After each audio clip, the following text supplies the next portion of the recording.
I started creating shows. And the more I started creating shows, the more my business sense was starting to weigh in, if that makes sense. Because not only did I understand that, yes, you can create a great story, but you have to understand the business side of this world. So when I looked at my stories, even when I create, even people's like, they have different views of looking at stories. And this is how I look at stories. You do have to think with a business sense. I mean, you literally have to walk in a room and ask someone to trust you with millions of dollars with a product. And just like, hey, I need millions of dollars to make this product, and and they, want their return. They like, all right, we got to trust you with this, yeah. So at that point, before you put pen to paper, and this is for me, before you put pen to paper, to me, my mind turns into like an architect. One, I have a product that I have to sell. My customers is the audience.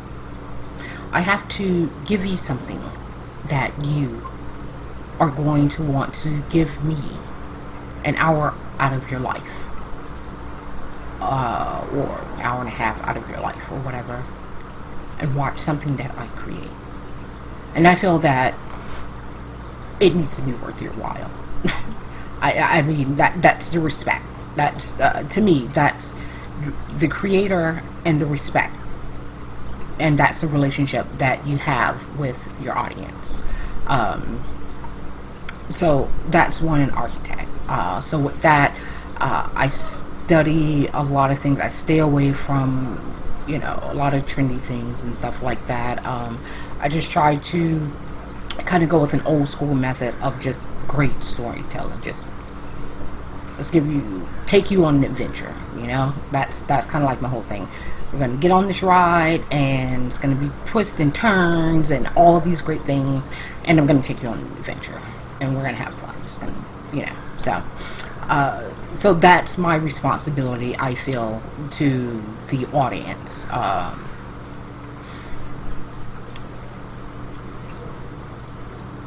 So, one of the things that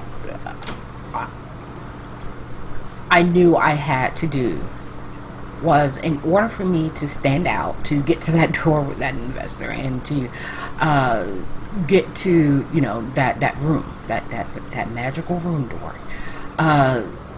is that I had to have something to offer, standing in a sea of people, who have been doing this. So I needed to figure out a way to stand out.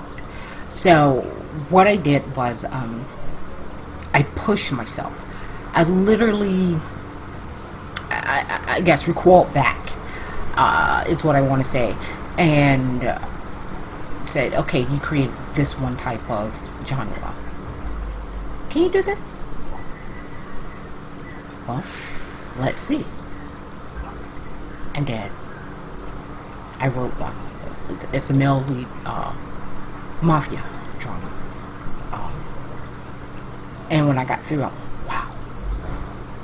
It's like, okay, you've done a female lead drama, you've done a male lead drama. Let's push it. Can you do a sci-fi?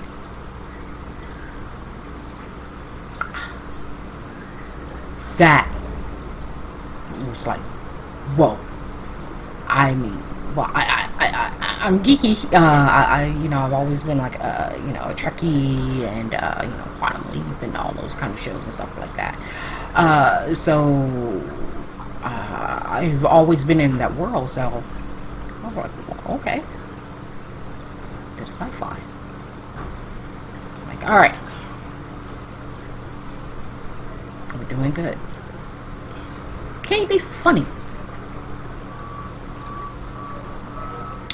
That one I had a lot of help with. Not that I couldn't, but so we ended up creating a comedy. This one is very close to my heart because it's something that I created with my son. And we did this animated dark comedy, which is called Canine Block. And it was kind of cool because it's like it's a dual personality. My household is weird. Like we're all crazy and strange around here. But me and my son, we've always had like a banter back and forth. It's very sarcastic, dark humor and stuff like that. We've always had it, and it was basically our imaginations and our banters and stuff that we kind of have going backwards and forth on so many levels. Literally, there's no holds bars in my house. It really isn't. There's we have the saying, put your feelings in your pocket type of thing. So born was Canine Block, and that's definitely one of my personal favorites that we created. And so pushed it again. So I was like, all right, so let's do another one. And it's like, can we do horror? We did a horror anthology called Dark Eyes. But as I was creating this, the business mind of me ended up like, all right, we're going so far, all right. Because keep in mind, these are all original. This all comes from this up here, characters, the whole nine. So it's like, all right, let's go ahead and do the business sense. So what I did was I created Iron Phoenix Films to house these original screenplays and features, and then launched a company to hold that, basically to, I guess, house all the work that we're doing,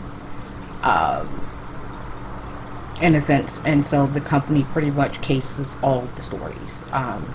So yeah, starting your own business, that was scary. I never did. I always let someone else have responsibilities, but this is my work, my creation, so I am the responsibility. So that's how Iron Phoenix Films was born.